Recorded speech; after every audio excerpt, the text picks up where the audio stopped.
नमस्कार, जय हिंद। कैसी चल रही है आप लोगों की बिहार पुलिस की तैयारी? एक कड़वा सत्य मैं बताना चाहता हूं। आप लोग का रिजल्ट ना होने का सबसे बड़ा कारण जानते हैं क्या है? जो एग्जाम में आता है उसको नहीं पढ़ते हैं आप बाकी सारी चीजें पढ़ लेंगे, बट जो परीक्षा में आएगा, जो एग्जाम के दृष्टिकोण से जो प्रश्न मैं कराऊंगा उसको आप लोग नहीं पढ़ेंगे। रिजल्ट वहीं आपका डाउन होता है। ऐसे 10-12 टॉपिक आप नहीं पढ़ेंगे, आपका खेला हो गया, डूब गए, खत्म। बाकी पढ़ते रहिए, कोई मतलब है क्या? नहीं। जो महत्वपूर्ण टॉपिक मैं कराऊं उसको करिए। आज का जो टॉपिक है वो है जीवों में जनन, और खासकर आज हम लोग पढ़ेंगे अलैंगिक जनन के बारे में। इसमें आपसे एग्जाम में पूछता है कि भैया इसमें कैसे जनन होता है, इसमें कैसे जनन होता है। तो आज की वीडियो देखने के बाद आपको ये कंफ्यूजन नहीं होगा। अगर आप चाहें तो खुद से भी पढ़ सकते हैं। एनसीईआरटी क्लास 10th का आप जाकर के साइंस पढ़िए, वहां आपको ये सारी चीजें मिल जाएगी, वहां से आप छांट के निकाल सकते हैं। आपको हम यहाँ जो भी प्रश्न बन रहा है एग्जाम के लिहाज से आपको मैं करा दे रहा हूं। अगर इन प्रश्नों को आपने कर लिया तो इतना तो तय है कि फिर जनन से प्रश्न नहीं छूटेंगे आपके एक भी। आइए, पहला कह रहा है एक कोशिकीय जीव में जनन कैसे होता है। एक कोशिकीय जीव मतलब कि सिंगल सेल, इसमें और कोई सेल नहीं है। एक कोशिकीय जीव में जनन होगा तो होता क्या है कि ये बीच से टूट जाएगा। ये क्या होगा? बीच से टूट के और ये इस तरीके से दो भागों में बढ़ जाएगा। तो आपने देखा कि एक कोशिकीय जीव में ये क्या हो रहा है, ये विभाजन हो गया है ना। एक भाग ये बन गया और एक भाग ये बन गया। तो राइट आंसर क्या होगा? राइट आंसर इसका होगा विखंडन। ये विखंडित हो गया, दो भागों में आपको दिख रहा होगा कि ये विखंडित हो गया कि नहीं? इसको ही कहते हैं फिजन। अंग्रेजी में अगर कभी दे दे विखंडन, ना दे करके दे दे फिजन, तो ध्यान रखिएगा फिजन होगा राइट आंसर। क्लियर है? यहां पर खंडन नहीं होगा। खंडन नहीं हो, खंडन हम लोग आगे पढ़ेंगे कि खंडन कैसे होता है, क्या होता है। यहां पर विखंडन होगा। क्या होगा? विखंडन। आप देख रहे हैं कि अलग अलग बट रहा है, ये अलग अलग बट जा रहा है, विखंडन हो रहा है। ठीक, आइए अब हम दूसरे सवाल पर आते हैं। दूसरा सवाल देखिए क्या कह रहा है। दूसरा सवाल है यहाँ पर अमीबा। अमीबा में जनन कैसे होता है? आपने बचपन से ही पढ़ा है, आपने बचपन से ही पढ़ा है कि अमीबा का कोई आकार नहीं होता है। अमीबा का कुछ भी आकार हो सकता है ना। ऐसे आप ये भी जानते हैं कि अमीबा जो है यह भी एक कोशिकीय जीव है। अमीबा कैसा है? एक कोशिकीय जीव है। इसमें भी कैसे होगा भैया? एक कोशिकीय जीव है। इसमें भी कैसे होगा? तो सर इसमें भी होगा। इसमें भी कैसे होगा? तो इसमें भी सर खंडन तो नहीं होगा, क्योंकि यहां द्विखंडन आपने पढ़ाया था। यहां आपने क्या पढ़ाया था? विखंडन। लेकिन अमीबा का कोई मतलब वो नहीं होता है। देखिए यहां पर मैं समझाने की कोशिश करूंगा। अमीबा का कोई आकार नहीं होता है ना। अमीबा यहां से भी अलग हो सकता है, यहां से भी अलग हो सकता है। अमीबा में होता है द्विखंडन। क्या होता है? द्विखंडन। फिजन मैंने बताया था, फिजन तो होगा बट ये दो भागों में बंटता है, इसलिए इसको बाइनरी खंडन कहते हैं। जी हाँ, बाइनरी फिजन कहते हैं। अमीबा देखिए यहां पर फिर से आपको समझना होगा, यहां पर आपको फिर से समझना होगा अमीबा के बारे में कि अमीबा ये है, ये यहां से टूटा तो ये द्विखंडन हो गया, द्विखंडन हो गया, यानी कि बाइनरी फिजन। जो बता रहा हूं हूबहू याद कर लीजिए। पहला पूछे कि एक कोशिकीय जीव में, तो बताएंगे कि एक कोशिकीय जीव में क्या बताएंगे? फिजन बताएंगे, बताएंगे ना। बहुखंडन, यानी कि बहुखंडन नहीं, फिजन, विखंडन। विखंडन बताना है, फिजन बताना है। अगर अमीबा पूछे तो अमीबा को बताना है द्विखंडन, यानी कि बाइनरी फिजन। क्लियर? क्लियर है। चलिए आगे, आगे का प्रश्न देखिए। बहुत ही मजेदार प्रश्न है, सब जितने भी प्रश्न है सभी मजेदार हैं। आइए, लिस्मेनिया, यहां भी प्रश्न पूछता है लिस्मेनिया के बारे में।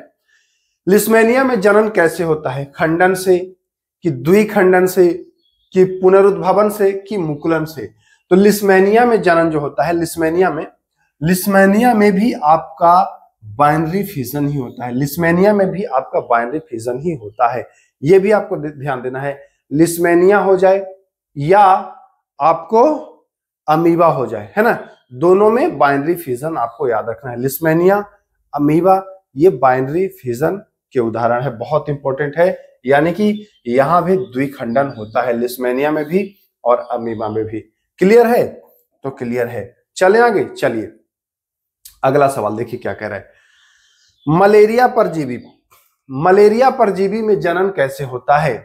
आपका ऑप्शन है खंडन यानी कि फ्रेगमेंटेशन है, बहुखंडन है यानी कि मल्टीफ्यूजन है, पुनरुद्भवन है यानी रीजनरेशन है, मुकुलन है यानी कि बडिंग है। तो मलेरिया परजीवी की जब बात आए तो याद रखिएगा इसमें मल्टीफ्यूजन होगा, मल्टीपल फ्यूजन होगा। मलेरिया परजीवी में जनन जो होता है, मल्टीपल का मतलब कि बहुखंडन, बहुखंडन का मतलब कि जैसे ये परजीवी है ना, ये बहुत सारे टुकड़ों में बटेगा, अलग अलग, ये होता है बहुखंडन, है ना। मलेरिया परजीवी है ये बहुखंडन हो जाएगा, यानी कि मल्टीपल फ्यूजन होगा यहाँ। क्लियर है? तो सर क्लियर है मलेरिया परजीवी में। या आपको प्लाज्मोडियम भी पूछ दे तो प्लाज्मोडियम भी आपको ध्यान रखना है कि प्लाज्मोडियम भी सर मल्टीपल फ्यूजन ही होगा। क्लियर? कोई दिक्कत नहीं सर, किसी भी प्रकार की कोई दिक्कत नहीं है। चलिए आइए देखिए, मैं पहले ही बताया प्लाज्मोडियम में, तो प्लाज्मोडियम में भी वही होगा जो आपका मलेरिया वाले में हुआ है, यानी कि प्लाज्मोडियम में भी कहने का मतलब है सर कि बहुखंडन ही होगा। तो जी हाँ, बिल्कुल बहुखंडन होगा।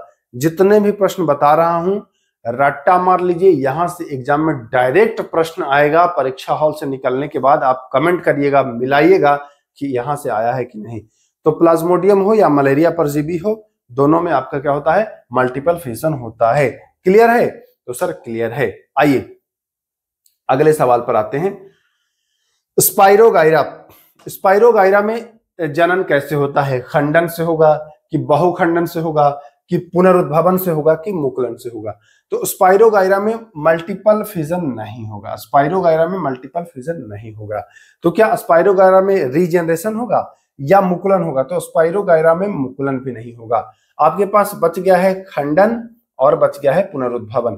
तो स्पाइरोगाइरा में जो होता है ना, वह होता है खंडन। क्या होता है भाई? ये होता है खंडन, यानी कि फ्रेगमेंटेशन। स्पाइरोगाइरा में होता है खंडन। याद कर लीजिए, स्पाइरोगाइरा में कौन सा जनन होता है? तो फ्रेगमेंटेशन यानी कि खंडन। क्लियर है? क्लियर है सर, यहां तक कोई दिक्कत नहीं है। चलिए हम आगे के प्रश्न पर चलते हैं। अगला सवाल देखिए क्या कह रहा है, सारे आपको याद कर लेना है।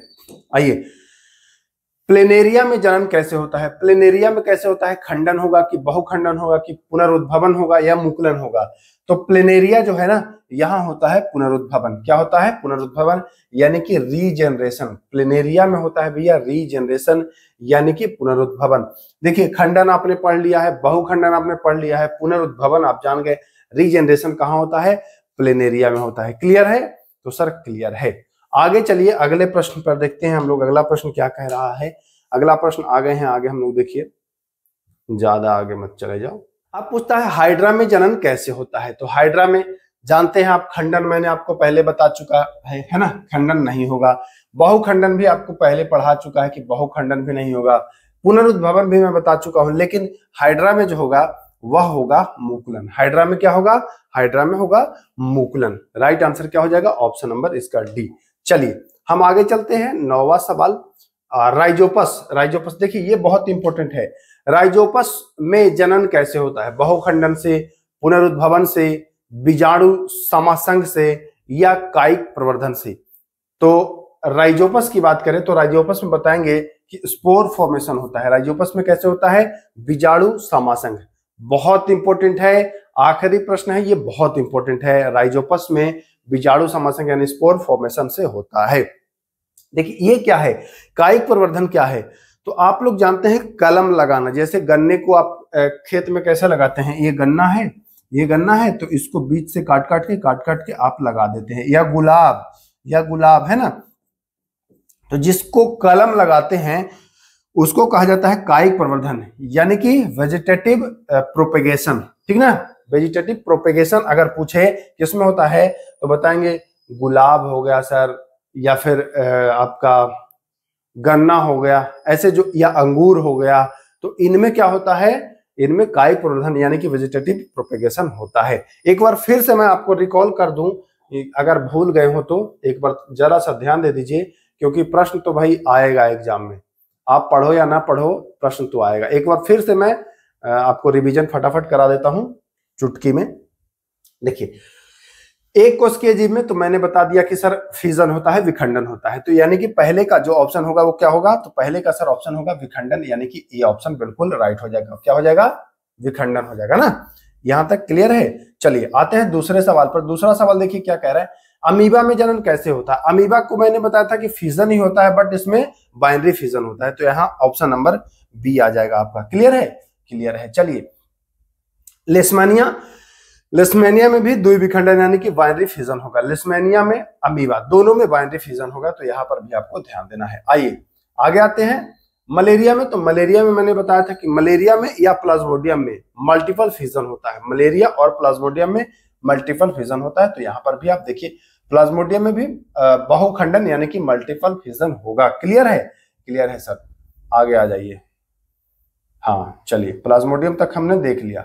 यहाँ आइए स्पाइरोगाइरा में। तो स्पाइरोगाइरा में जो होता है वह होता है खंडन। स्पाइरोगाइरा में मैं बताया हूं कि स्पाइरोगाइरा में होता है खंडन यानी कि फ्रेगमेंटेशन, है ना, फ्रेगमेंटेशन होता है स्पाइरोगाइरा में। क्लियर है, क्लियर है। ये बहुत इंपॉर्टेंट है, स्पाइरोगाइरा बहुत इंपॉर्टेंट है, इसको आपको हल्के में नहीं लेना है।